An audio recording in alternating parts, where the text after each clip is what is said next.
Hi Tom! Finally made a video. Okay, so a couple of weeks ago, me and our mother went to a small village on the Sussex coast that's called Bozzum, which is spelt Boshum. So we were calling it Boshum until we went, because that's what you do. And the English language is a really, really oddly spelled thing. Now, Bozzum's famous because it was the place where King Cnut apparently told the waves to turn back, and they didn't.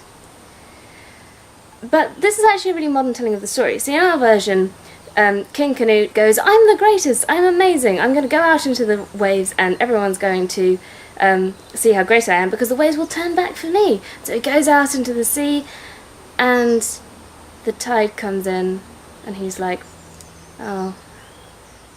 But actually the original story was written down by Henry of Huntingdon, and in Henry of Huntingdon's version, King Cnut was going out into the ocean for a very different reason.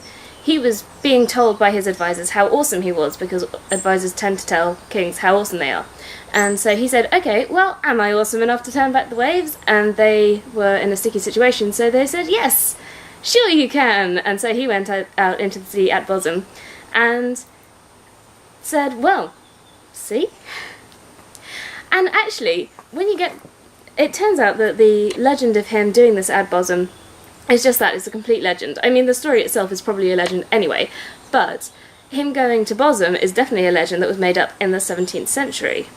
And this is kind of... actually, no, wait. It's the 18th century. I'm going to check that. But anyway, so this fact that this is the legend that was made up much more recently than the legend itself is kind of interesting, because English legend is almost entirely about how and why geography is the way it is. So, for example, I've already done a blog post years ago about Devil's Dyke, and Devil's Dyke looks very strange, and so there's a story about how the devil was jealous of the churches of the Weald, so he dug a hole almost all the way to the sea, so the sea could come and flood the churches of the Weald, and he fails because somebody stops him. And so that kind of legend, it constantly comes back, but it seems that people were doing this in the 1700s as well, and it really makes sense, because when we went to Bozzum, we found that actually the tide comes in like there's no tomorrow. Sorry, Toby the cat has just jumped up on the table and is making the whole thing wobble. But, so you go into Bozzum and you find it's really hard to get anywhere. You go, why is this? The sea is everywhere. It's not actually the sea, it's a river. But the sea is everywhere. You walk around and you realise the tide has come up the road.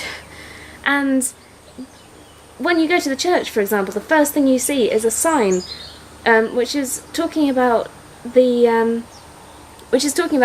girl who died at the age of, I think, 23, because the sea claimed her. And you can really see how this would happen, because there are signs everywhere saying that actually the road is underwater and now there are swans swimming on it, and it's really weird.